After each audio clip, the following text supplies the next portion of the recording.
Funding for Overheard with Evan Smith is provided in part by Hilco Partners, Texas Government Affairs Consultancy, and its global healthcare consulting business unit, Hilco Health, and by the Matson McHale Foundation in support of public television, and also by MFI Foundation, improving the quality of life within our community, and also by the Alice Kleberg Reynolds Foundation, and viewers like you. Thank you. I'm Evan Smith. This week, he's the editor of the must-read book review section of the Sunday New York Times, and his biography of Whittaker Chambers was a finalist for both the Pulitzer Prize and the National Book Award. The paperback edition of his latest book, The Death of Conservatism, has just been published. He's Sam Tanenhaus. This is Overheard. Is that a vote you'd like to have back now? Because you're a judge or a justice in your case doesn't mean that you're free of personal opinions about them. You have a dimmer view of him than you have of presidents past. So when they take your name in vain, you just laugh it off. For the larger issue, though, in your mind, is that it's not about whether there ought to be a death penalty, but whether the death penalty as administered is fair.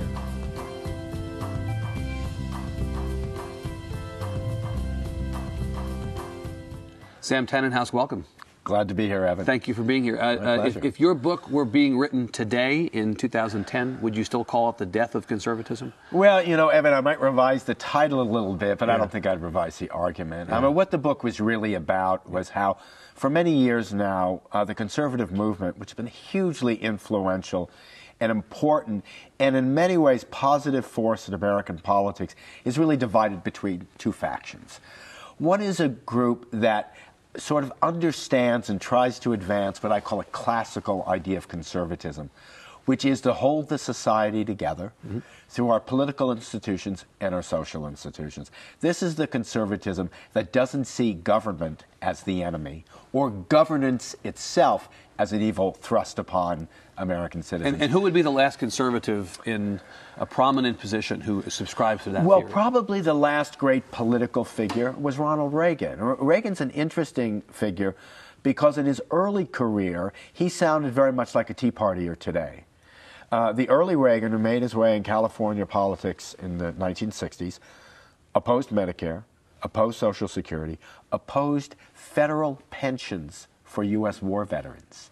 And then, once he got into the bigger stage and realized that Americans, to a large extent, expect some protection from their government, realize there are services only the government can provide, he supported Medicare, he supported Social Security, and in fact, Reagan talked about a national health care policy. It's interesting, once you're inside the castle walls, it looks different. Well, you know what the difference is, Evan? It's the difference between governance and argument. In the end, once you attain power, you actually have to wield it in a way that seems to benefit the greater society. And that's what will be interesting to see, by the way, with the Tea Party. Remember what happened in 1982 when Reagan was president and Democrats won substantially? They strengthened his hand for the next election. Well, in fact, in the Clinton administration, right, in 94, people thought the contract with America was the death knell for Clinton. In fact, it was the thing that revived him. It was the opposite. Right. So we have to keep an eye on that. Now, let me talk a little bit about the other kind of conservatism. That's a conservatism I call, sort of a fancy word in the book, revanchism.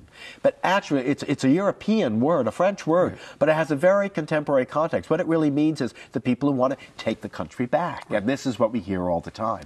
Let's take America back. We have to take our culture back from those adversaries who've taken it away from us. The problem with that is you begin to see your political opponents, or even the members of the opposite party, not as partners, but as enemies. And that's why we don't see the great legislation coming through Congress in a bipartisan way that from the New Deal in the 1930s through the Reagan Revolution in the 1980s and capped by the great text of Lyndon Johnson, welfare, Social Security, Medicare, who votes for it? Key Republicans, conservative Republicans who saw these were changes the country was ready for. Our politics is so polarized. It's not just a fault of Republicans, by the way. Both parties have become so ideological that they've missed the whole idea of what governance is about. Well, the idea of having to take your country back, one reaction that one wants to have is, from whom? I mean, the idea that it's going to sound like Christine O'Donnell now, you know, I'm not your adversary, I'm you. Yeah. You know, the fact is that you're taking your country back from the people who are your country. Well, and in fact, this began, by the way, almost as soon as Barack Obama was elected. At the Conservative Political Action Conference in Washington, February 2009, they said this is a socialist. This is someone who is totalitarian, who is threatening our freedom, and who will destroy our country. And Rush Limbaugh very famously said, "We hope he fails." And this was asserted at this point, not proven, because he hadn't been in office long enough to have demonstrated socialist or totalitarian tendencies, right? The assumption was that somebody who came from the left wing or even the center of the Democratic Party was someone who could not be trusted to govern the country. What that really meant was they didn't want anybody to govern the country. Right. Yeah. Right.